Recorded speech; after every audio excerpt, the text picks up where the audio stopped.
Et voilà, on est parti. Alors, pareil, Julie, t'as eu de la promotion, tu es interne d'ORL et tu reçois en consultation à l'hôpital un monsieur de 61 ans qui se plaint de dysphonie. Donc, la première partie de cette station, je vois que tu t'interroges un peu le patient afin d'effectuer une démarche diagnostique de cette dysphonie. Alors, je t'écoute, qu'est-ce que tu vas poser comme question? Ah bah alors déjà, je vais demander depuis quand, si c'est arrivé brutalement ou si c'est de manière progressive. Très bien, Euh, S'il n'y a pas eu une infection récente qui aurait pu conduire à une dysphonie, s'il n'y a pas eu de la fièvre, ouais, signes s'il a associés, aussi, très bien, si par exemple, surtout s'il fume, si c'est un patient qui est tabagique, qui boit de l'alcool, ouais, pour rechercher les signes de cancer. très bien, Euh, on regarde aussi du coup s'il a des antécédents médicaux particuliers ouais, et et antécédents chirurgicaux, notamment au niveau de la gorge et de la tête. ouais. Euh, Qu'est-ce qu'on peut demander d'autre? S'il n'a pas aussi des problèmes au niveau de la respiration. Ouais, Euh, donc ça fait partie des signes associés. Très bien. ouais. Alors tu me parles de respiration, donc on voit respiration. Qu'est-ce qu'on peut lui demander d'autre aussi en signes associés? Donc là, je pense que tu es plus dans une optique cancer. Ouais. Qu'est-ce qu'il On peut peut. avoir d'autre comme symptômes qui pourrait faire euh, penser à un cancer à part la respiration et la phonation? Pour un euh, cancer par exemple, de l'amygdale, de la langue, qu'est-ce qu'il pourrait avoir comme signe? Ou un de l'œsophage aussi d'ailleurs. S'il y a une altération de l'état général. Ouais. Et surtout une euh, dysphagie aussi. ouais, dysphagie. Ouais. Voilà, très bien. Je crois qu'on a tout dit sur cette première question. Il manque encore un petit quelque chose par rapport toujours en démarche peut-être étiologique, mais là plus forcément sur du cancer, sur quelqu'un qui viendrait, qui a le droit aussi d'avoir une dysphonie sans cancer, enfin, alors que c'est pas un cancer. Tu m'as parlé voilà, de fièvre, brutale, tout ça. Oui, ça c'est plutôt pour les causes infectieuses, On peut aussi genre demander une son laryngite. métier. Pardon? On peut lui demander son métier parce que par exemple, si c'est un Exactement. instituteur et qui parle beaucoup, Exactement. Donc, c'est tout à fait d'accord. Et ça, c'est dans les réponses à donner. C'est on doit demander la profession du patient parce que c'est pas pareil. Si un patient vient de voir en disant, bah voilà, je viens parce que ma voix est pas comme d'habitude, elle est éraillée. Ça fait un an que c'est comme ça. Je fume pas. Qu'est-ce que vous êtes comme métier? Bah, je suis prof. Bah, effectivement, prof, surmenage vocal. Il n'y a pas forcément un cancer, mais ça va quand même donner une dysphonie. Donc, très important de dire tout ce que tu as expliqué. Donc, je crois qu'on a toutes les bonnes réponses. Depuis combien de temps? C'est pas pareil, une dysphonie aiguë, ça fait que quelques jours, une semaine, ou si ça fait 3 à 6 mois que ça dure. La profession pour éliminer une dysphonie fonctionnelle. Les facteurs de risque, bah, bien sûr, hein, tu as parlé, le tabac, l'alcool, les signes associés, on est tous sur la même longueur d'onde. Signes associés, c'est ce qu'on a dit. Euh, Dysphagie, dyspnée, et est-ce qu'il a des antécédents médicaux, euh, des traitements, des antécédents médicaux, des allergies et des antécédents pardon, chirurgicaux. Dans ce qui concerne, donc Julie, juste pour aller un tout petit peu plus loin par rapport toujours à la démarche diagnostique de cette dysphonie, on a déjà décliné pas mal de choses. C'est évident que si c'est un prof et qui fume pas, bah, on dira que c'est plutôt ce que nous on appelle une dysphonie fonctionnelle. Fonctionnelle, ça veut dire surmenage vocal, mm. fatigue vocale. Si par contre, effectivement, il a fumé un paquet par jour pendant 30 ans et en plus il a mal à la gorge et en plus il mange pas bien, bah, on va peut-être penser à un cancer ORL. Il y a peut-être plus de choses à dire par rapport aux antécédents chirurgicaux. Qu'est-ce que tu pourrais me rajouter là-dessus? Euh, Qu'est-ce qu'il pourrait y avoir comme antécédents chirurgicaux qui pourraient expliquer qu'un patient a une dysphonie? S'il y a une chirurgie de la gorge, Ouais. Et puis, je si par rappelle exemple que, une trachéotomie, enfin, s'il a été opéré et qu'il a été intubé, par exemple. Ouais, intubation, notamment des intubations longues. Donc ça peut entraîner euh, des, euh, euh, du mauvais fonctionnement au niveau de l'articulation crico-arythénoïdienne. Très bien. Autre Je chose sais. comme antécédents chirurgicaux qu'on va demander aux patients, en fait, c'est se rappeler dans les étiologies des dysphonies qu'on peut avoir des étiologies liées à une lésion d'un nerf qu'on peut léser au cours de la chirurgie fait pour autre chose, on va dire, hein. Ouais, Quoi, c'est par vrai. exemple, comme chirurgie? Euh, Alors, c'est chirurgie cardiaque. Ça vous dit quelque ah, chose, peut-être? Chirurgie cardiaque, on peut léser à gauche le nerf récurrent. La chirurgie, bien sûr, pneumologique aussi. La chirurgie, quoi aussi? la Habituelle et très thyroïde? fréquent. La Ouais, très thyroïde? bien. Exactement. Est-ce que vous avez été opéré de la thyroïde? Très bien. Donc ça, c'est plus dans les antécédents chirurgicaux.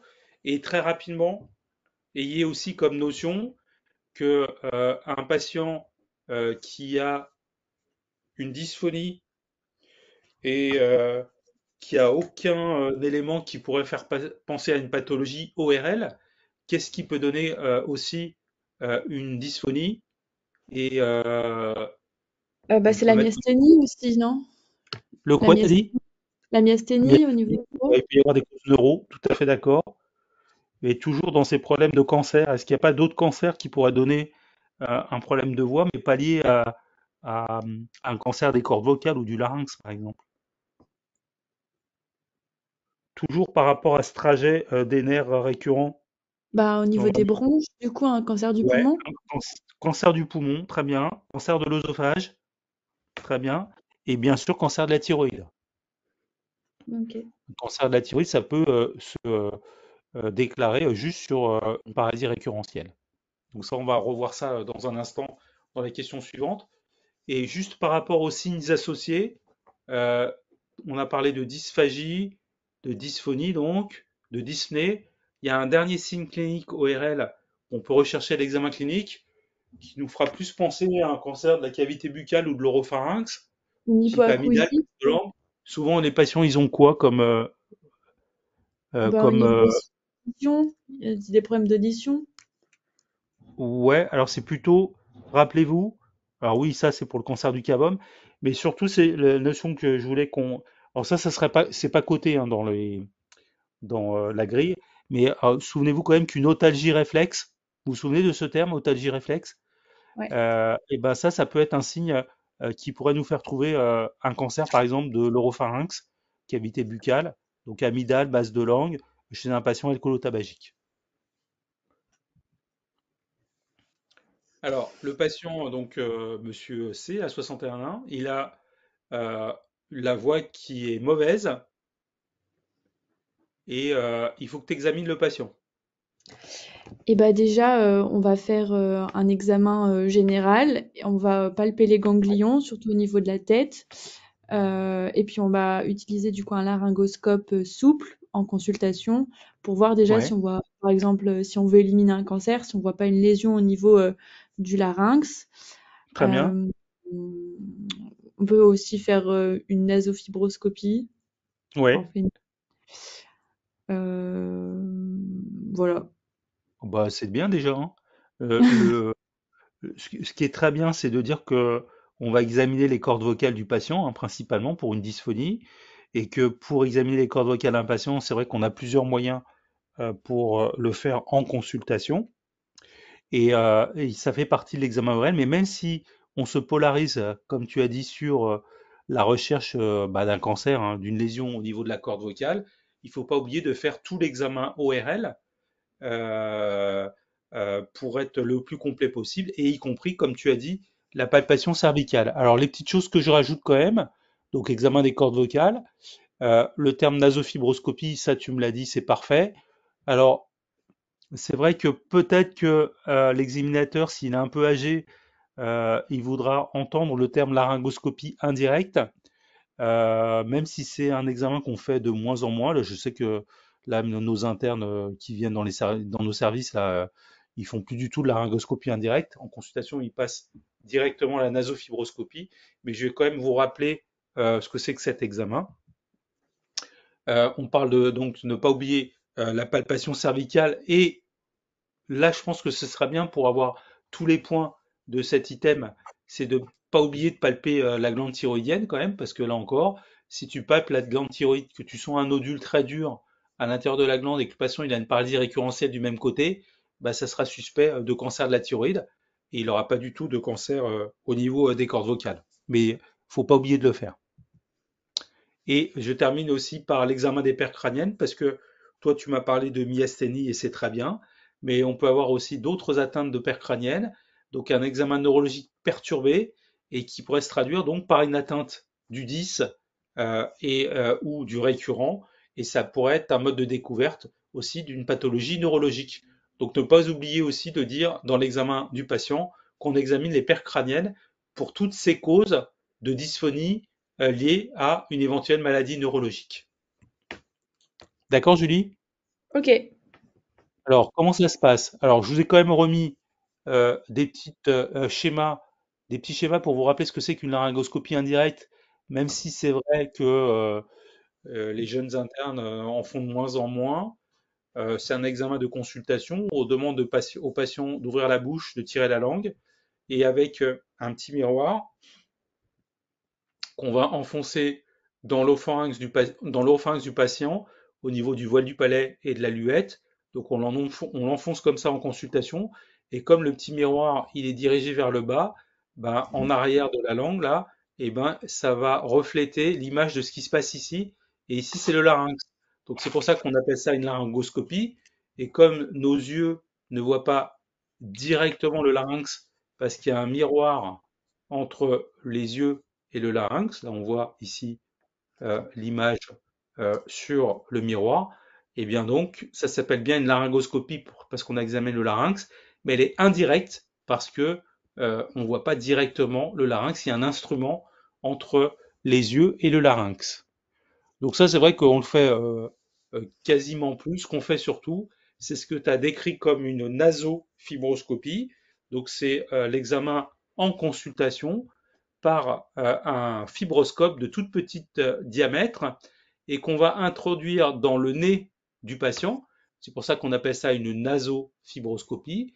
Et une fois qu'on est passé dans le nez, eh bien, on va euh, euh, prolonger, pousser la fibre optique jusqu'à se mettre au-dessus du larynx. Et comme ça, on va voir le larynx chez un patient qui est en consultation. Donc, on va lui faire demander de faire des sons. On va lui demander de faire et comme ça pendant l'examen. Donc, ça va faire fermer ses cordes vocales.